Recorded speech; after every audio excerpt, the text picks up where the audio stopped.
your physical, your material life has an impact on your social, emotional, intellectual being.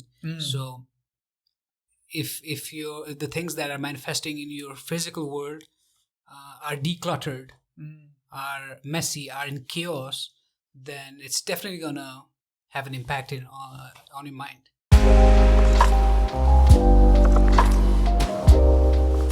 So, welcome to the first episode of the podcast series Less or More. Today, my guest is my very good friend Abijit Sharma. And if you watch the episode 0, the first episode, then you might have gathered that the topic of this podcast series will be minimalism, deliberate living, intentional living, around that theme. And today, Abhijit and I will talk about the different ways we have been practicing minimalism in our lives. Do we consider ourselves minimalists?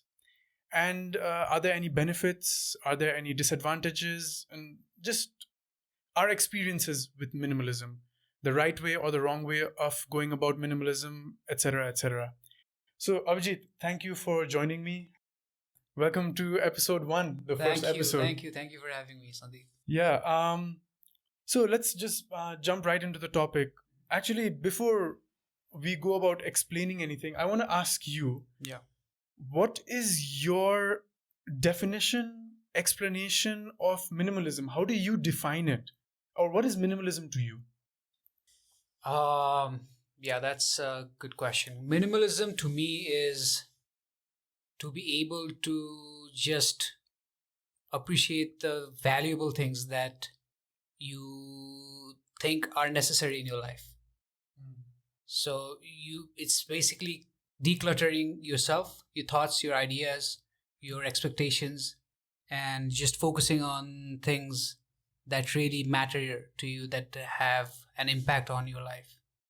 That's really interesting. You mentioned decluttering, and then you went on to mention decluttering all the non-material things in your life.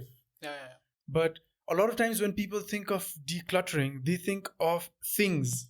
Declutter things, declutter clothes, declutter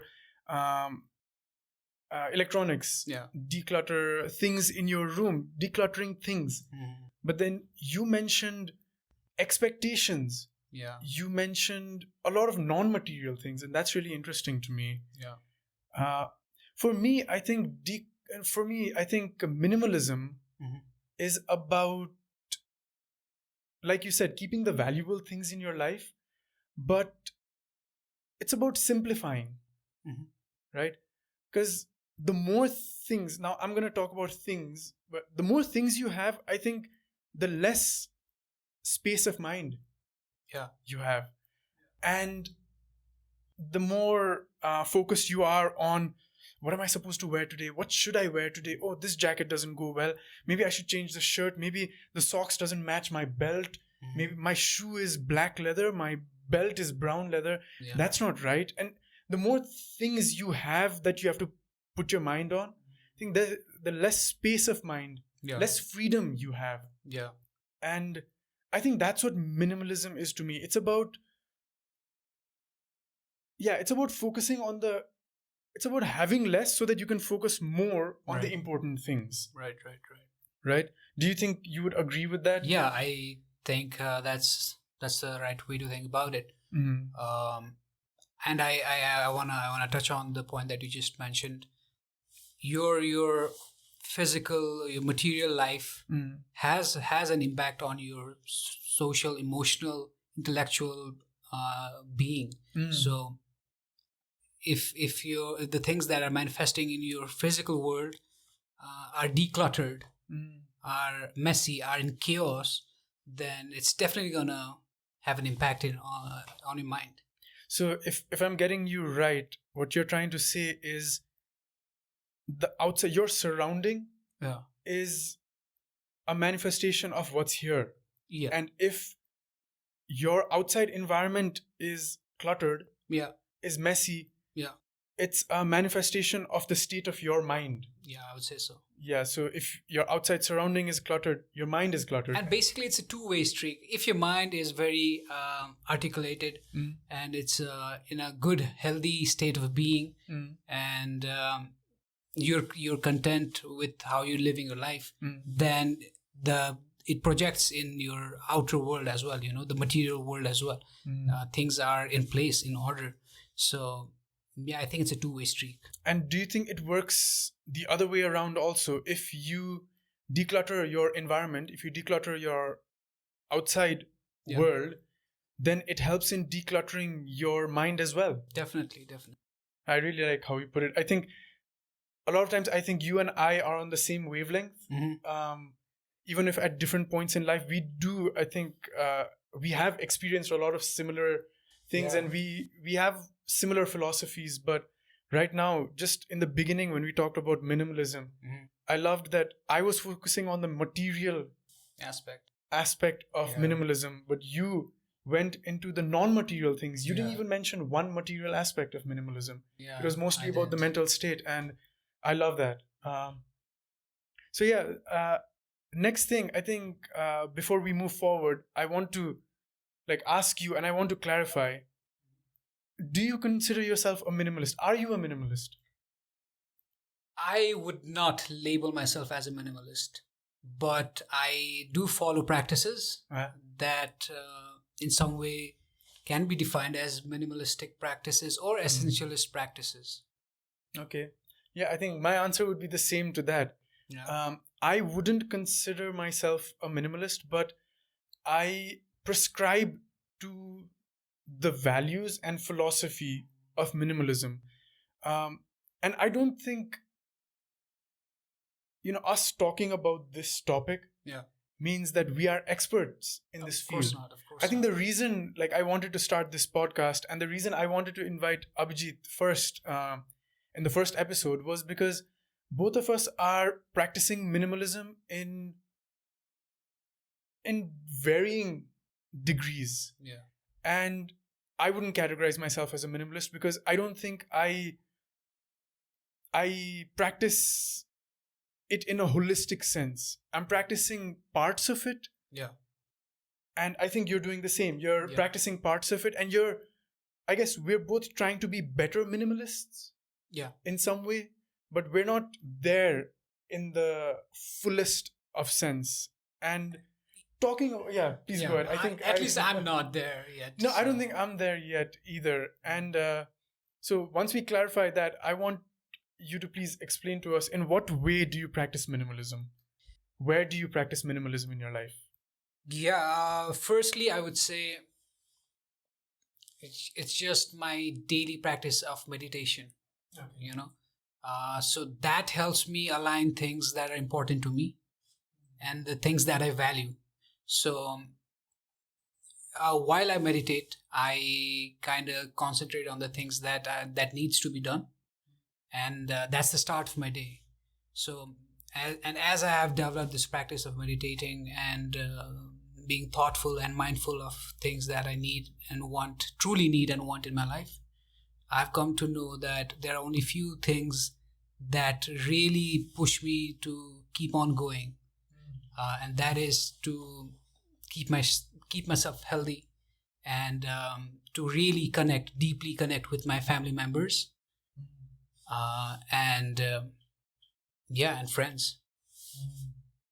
That's very interesting. The first thing you mentioned was meditation.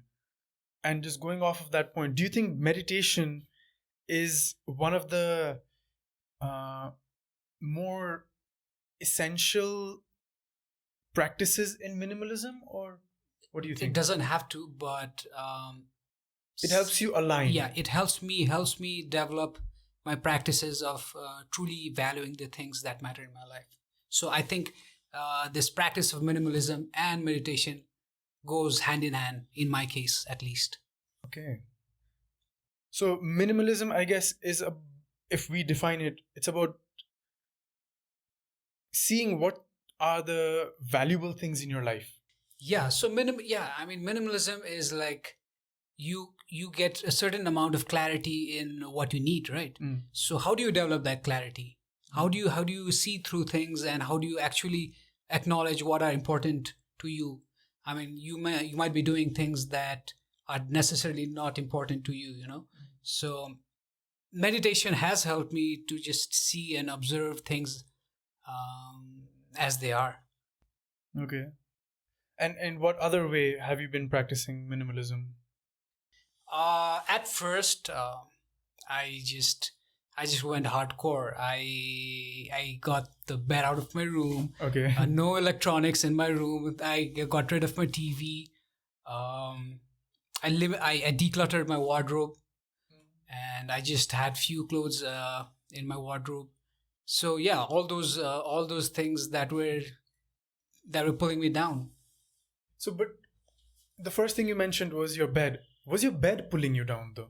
It wasn't. It wasn't necessarily, but I think that was kind of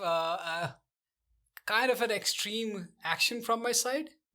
But I mean, if you don't know how and what practices you should do to really know the value of things, I think I just took the method of elimination. So I just eliminated kind of everything from my life, and then at this point in time, I am bringing back few of the things that I've eliminated.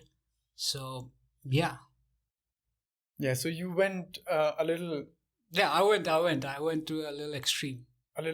in the beginning, and then I guess toned it back Yeah, a little bit with time, figuring out that okay, this wasn't a distraction in my life. yeah, This didn't keep me from valuing the important things. So it's okay to keep them. yeah, I don't have to minimize them out of my life. yeah. I still don't have a bed. I still don't have Okay. TV in my room. I have more clothes in my wardrobe now. Okay. But yeah, but there are other things that I had cut down on, like I didn't drink for a couple of years. I didn't eat meat, and I was a vegetarian for 3 years almost. So, Yeah, I remember that time yeah, where you had completely removed all of these, let's say, cravings yeah, almost from your life to, I guess, ground you in some way. right. It was more of a ascetic kind of practice, but that does tie together with the minimalistic practice as well. So I realize now that it isn't the way to go about pursuing minimalism, but yeah, that's what I did. Yeah. Yeah. So how did you start your journey? For me, I think the minimalist journey, I mean, again, I don't categorize myself as a minimalist. I categorize myself as an aspiring minimalist. Yeah. So for me, the journey started with just realizing how much I had and how much of what I had Mm-hmm. I didn't really need Yeah. or want. Yeah. And it really struck me hard when this one day I was going through my closet and I realized most of the stuff that I had, I didn't even realize I had. And if it didn't matter to me when I didn't know of its existence, Yeah. would it really matter if it didn't exist? So if I got rid of it, would it really make a difference? Right. And then that's when I decided, you know what? Enough is enough. And this is too much. And I decided, I'm going to start decluttering my closet first. I'm going to start decluttering the other things in my room. And then I think as I started doing that, I started to want less. Yeah. And that's why in the beginning, when we defined minimalism, mine became more material because I started the practice of minimalism with material things. And then what I realized was after I did that practice, I started wanting less. And a lot of times people practice minimalism in the sense that, okay, I'm going to go hardcore decluttering. And if I have less, it might work for me. But then what happens is they declutter and then now they realize, oh, now I've got wardrobe space.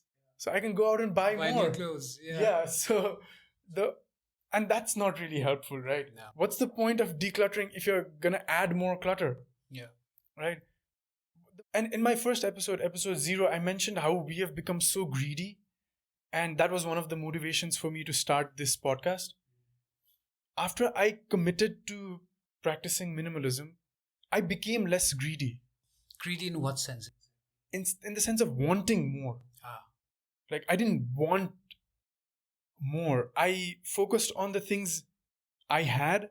Is that enough? Do I need to add more things? so you kind of broke the cycle of just compulsively gathering stuff.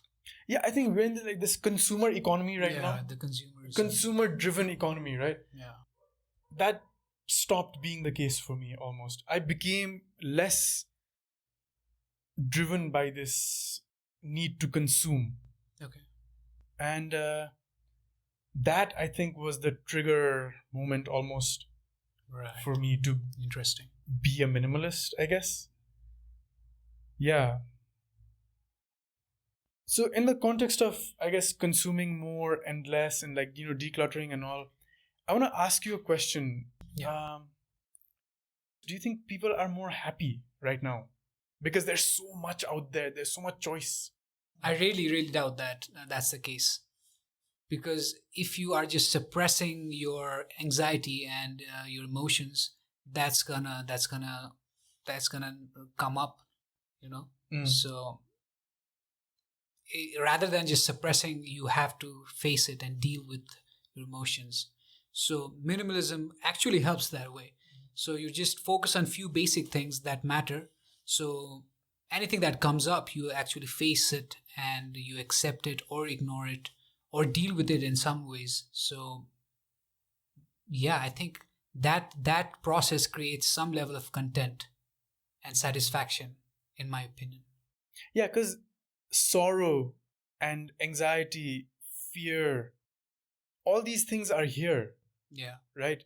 So adding more things outside of here is not going to help with this, No. right? And I think when you and I were both in our economics class or psych class, we studied that I think America is the saddest. The American people are the saddest because, in a sense, there's so much choice out there that it adds more stress and anxiety than it relieves. Yeah. So if I'm gonna go and buy toothpaste, right? There's like Close Up, Colgate, Sensodyne. There are like 50 other brands, I guess. But if I go out to buy Sensodyne toothpaste, Yeah. then I'm not looking at other choices or options, right? I'm just going in for that one. But same as the case with anything else. There's so much. There's so many brands, so many varieties. It's overwhelming. It is overwhelming. Exactly. You go to a grocery store or you go to a mall or wherever. There's so much anxiety about what to choose. Am I making the right choice or the wrong choice? But if you've got fewer options, you don't have to worry about if you're making the wrong choice. Yeah. Right? Yeah. And the standard of living has gone up, has definitely gone up in the last however many years. Yeah. But that doesn't necessarily mean that we are happier, we are more content with our lives, right? Yeah. So you're not going to have decision fatigue, so you don't have to keep on deciding, lovely term, deciding on things that you want and you want to get. So it's less confusion up here. So you know what you want, you go ahead and get it, and you know what you don't want, and then you just get rid of it, or you just don't buy it or get it. And like no matter how much we have, we always have this longing for more. Yeah, it's never enough. It is human nature. Exactly, right? And it's just, I mean, I love that we're talking about this, but it just makes me sadder that yeah, it's a sad thing, no matter how much we have, it's never enough. It is sad, but at the same time, it's also the thing that is propelling our race. The urge to do more, to want more, to climb up. So it depends how you're gonna take that. So the next thing I want to cover with you is we're practicing minimalism in a little different ways, right? Am I wrong? Are you wrong? Or is there a right and wrong way of going about minimalism? Yes, I think there is a right and there is a wrong way. If you're trying to practice minimalism and you're suffering, Okay. you're suffering and you're just your life is lacking meaning and value, then there's something wrong. It shouldn't be that hard, and you shouldn't be suffering and kicking yourself. So if you're cutting out things and if you are just picking on few things that are valuable and it's enhancing and enriching your life, then that's the right thing and that's the right way to go about it. I agree with you in a sense, but maybe not completely. Yeah. What I think is the case is maybe you don't come up with the thought of being minimalistic just out of random. Something happens, Yeah. right? In your life, there is something lacking. You feel like there's something lacking, and not something material thing, but there's something lacking. Maybe some kind of peace of mind, some kind of purpose, some kind of drive, anything missing. And then maybe you come about this philosophy of minimalism. You find out there's a template, maybe, right? And some people try to follow that template very religiously, and they might notice that it isn't a right fit for them, Yeah. right? And then they alter it, they edit that template to their own fashion. Yeah. You can edit it, you can alter it in any way that fits you, and that is minimalism to you, right? It doesn't have to be according to that template. It doesn't have to be according to some people who categorize themselves as minimalists. It can be any alteration of any template that you might find that gives you some sense of some kind of meaning with less. Yeah. I think the term with less is important, right? But I think it can be anything like that. Yeah, I agree. So there is no textbook definition or a blueprint for how you're supposed to practice minimalism. You can make it your own, you can personalize it, but it has to cater to the fact that you are trying to cut down on things and just focus on the few valuable things in your life. Exactly. So it has to do with trying to minimize the things you have.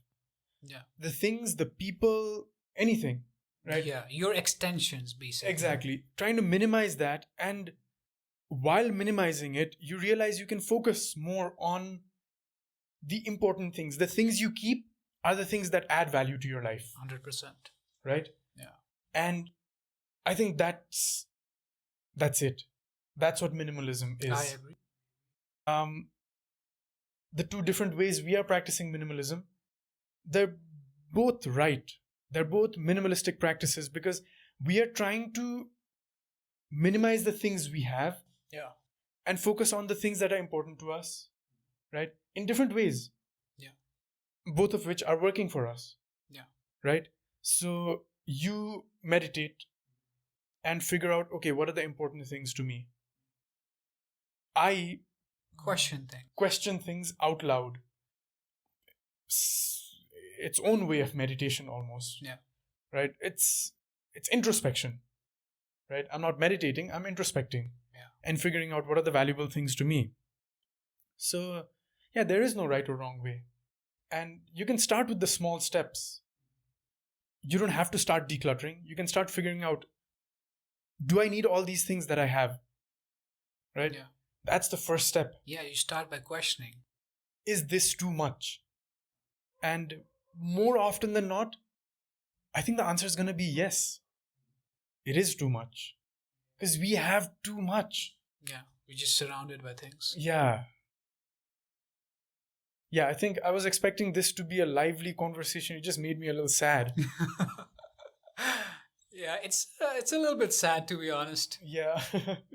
I was expecting a lot of jolly, happy conversation, but then I mean, it ended up making me a little sad. You're kind of trying to get rid of things and live life in a very limited way. So Yeah. so loss aversion is kind of sad. Mm. So I guess we're nearing the end of our first episode. But before we end, I want to ask a question to you. One aspiring minimalist to another aspiring minimalist. What's all this for? What's the end goal? To me? Yeah, I mean, to the minimalist practice, but more personal to you. To me, it's about balance.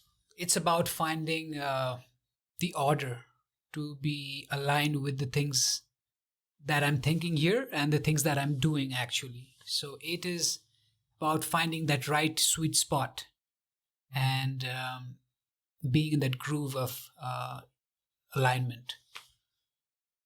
Okay. So is there a point where minimalism ends? Okay, I'm there now. No. It's not. Yeah, it's not a destination. Yeah, I agree with you on that. There's no end goal to minimalism. Yeah. It's a practice, it's a way of life, it's a philosophy. Yeah. Right? And there's no end goal to a philosophy. No. There's no end goal to a way of life. Some people might say, okay, I am gonna adopt the minimalist way of life. I'm gonna declutter. Now what? There's no now what. Yeah. You continue with that. Once you've decluttered, the next thing is don't clutter anymore, right? So don't add clutter.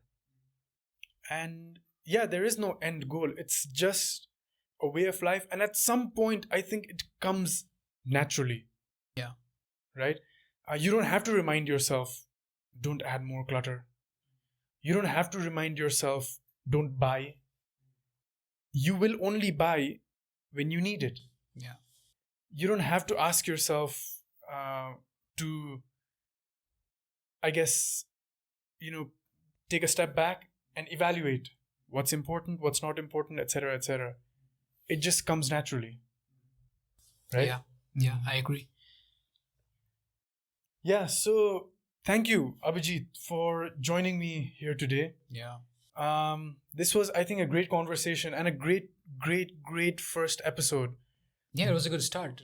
Yeah, it was a good start to introducing the topic of minimalism by two aspiring minimalists who don't yet consider themselves minimalists. But, we want to be minimalists. We're not wannabe minimalists. Yeah, that's a good distinction. Right? Yeah. So there's this, in the spectrum of minimalism, I think we can put things like, a maximalist and a minimalist. Right? Minimalist, and we're somewhere in the middle, I guess, more on this side than of the spectrum than on this side. Yeah. At some point, I'm sure we were both on the maximalist side. I would say so. Yeah, and then now we're slowly taking small steps and moving this way. Yeah. So, yeah, I think this was a really, really good conversation to introducing the topic to people who are curious about minimalism. And yeah, hopefully we've clarified the term minimalism. And I really hope we have shown you that there's no right and wrong way. Yeah. And there's no one template. There's no one way to do minimalism. And yeah, the only, I think, difference here is that if you start depriving yourself, then maybe you're doing it wrong. Yeah. Because minimalism doesn't have to make you sad. Yeah. Minimalism does not have to make you feel poor. Minimalism does not have to make you want more things. Right? And if you deprive yourself, you're going to start wanting more things. And I love what you said. There could be a wrong way of doing minimalism, and that is if you start depriving yourself of the important things. And you suffer. Exactly. So thank you so much, Abijit, for joining me. Thank you, Sandeep. And I I'm so happy that you're the first guest here. I'm honored. And before we end, the reason I kept this bookshelf here is I wanted to minimize the number of books I had. Because, yeah, I love reading and I love buying books. Right. But then if I just keep on buying books, I'm also adding clutter, right? After I've read the book, it is clutter in a sense. It doesn't have to be. For me. Okay. Yeah. In a sense, I mean, it's not taking focus away from me. It's not distracting me, right? But it's also not something that I value so much that I want to keep. Okay. I think I would feel more joy and I would get more value out of these books if I shared it with other people. Yeah. So you're doing that, right? You're lending it out to people? Starting today, Okay. with every guest I invite, All right. I will let them choose one of the books Awesome. that I have here. Any book, Right. which you might not have read. And what I encourage is once you take a book from here, once you finish reading it, you minimize it and you share it with someone else. That's a good thing that you have started here. I love Yeah. that. Love So any book that you want.